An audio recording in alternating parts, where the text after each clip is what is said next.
The variation of the rate of an enzyme catalyzed reaction with substrate concentration is correctly represented by graph। अच्छा ठीक है, यानी substrate concentration के बारे में दे रहा है, एंजाइम कैटलाइज्ड रिएक्शन है। अच्छा ये चैप्टर पता है कौन सा है? ये चैप्टर बायोमोलिक्यूल्स है।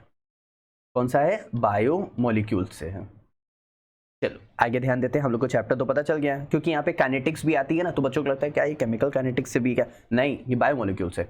अब रेट ऑफ रिएक्शन यानी रेट ऑफ सबस्ट्रेट कॉन्सेंट्रेशन चल रहा है, यानी कॉन्सेंट्रेशन है, रेट ऑफ रिएक्शन की बात कर रहे हैं। ठीक है, अब यहाँ पे इसका हम लोग ग्राफ देखते हैं। ग्राफ कैसे बनता है मैं बता देता हूँ। जितना ज़्यादा हम लोग कॉन्सेंट्रेशन बढ़ाते हैं उतना ज़्यादा रेट ऑफ रिएक्शन बढ़ता जाता है, लेकिन एक टाइम पर जाके कॉन्स्टेंट हो जाता है। तो ये फुल्ली बढ़ता चला जाता है, बढ़ता चला जाता है एकदम, नहीं ऐसा नहीं है, एक टाइम पे कॉन्स्टेंट हो जाएगा। तो यहाँ पे तो डिक्रीज हो रहा है, नहीं ये भी नहीं रहेगा। अच्छा डिक्रीज वाला ग्राफ होता है, लेकिन वो हमारे पास यहाँ पे नहीं रहेगा।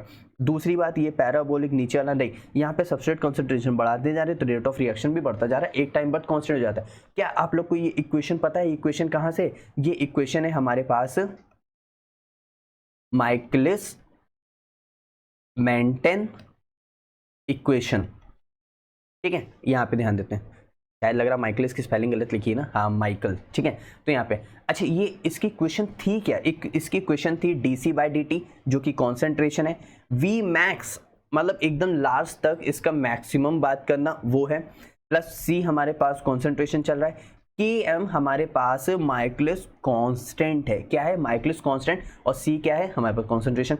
This equation is based on Michaelis Menten kinetics के फॉर्म में चल रही है। ठीक है, यहाँ पे जो dc/dt है rate of concentration with respect to time है, हम लोग जाहिर सी बात है देख सकते हैं। ठीक है, अच्छा वी मैक्स क्या? एक थ्योरेटिकल मैक्सिमम रेट प्रोसेस है जो कि हम लोग ने एक नेम दिया हुआ है।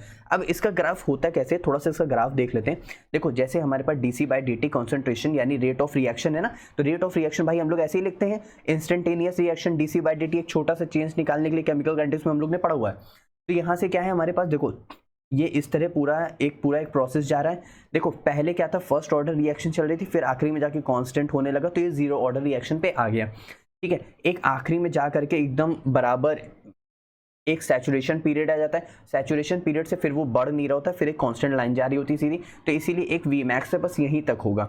और यहाँ पे एक km हम लोग ने दिया हुआ है जिसको हम लोग बोलते हैं कांस्टेंट, और इसी यहाँ पे कॉन्सेंट्रेशन चल रहा है। ठीक है, इनिशियली थोड़ा सा लाइन देखते हैं। इनिशियली अगर सबस्ट्रेट कॉन्सेंट्रेशन अगर हम लोग इंक्रीज करते हैं तो rate of reaction also increase rapidly हो जाता है, इसीलिए यहाँ पे फर्स्ट ऑर्डर रिएक्शन चल रही है, क्योंकि उसी पे डिपेंड कर रहा है। उसी पे डिपेंड करना मतलब हमारे पास अगर हम लोग R लिखते हैं ना Ka, अगर इसके कॉन्सेंट्रेशन पे चल रहा है तो यानी फर्स्ट ऑर्डर रिएक्शन इससे डायरेक्टली डिपेंड चल रहा है। ठीक है, eventually the curve level saturates, आखिर में जब सैचुरेशन आ जाएगा, showing a maximum rate V max is reached. अब यहाँ तक हो गया, अब इसके अबव नहीं जाएगा।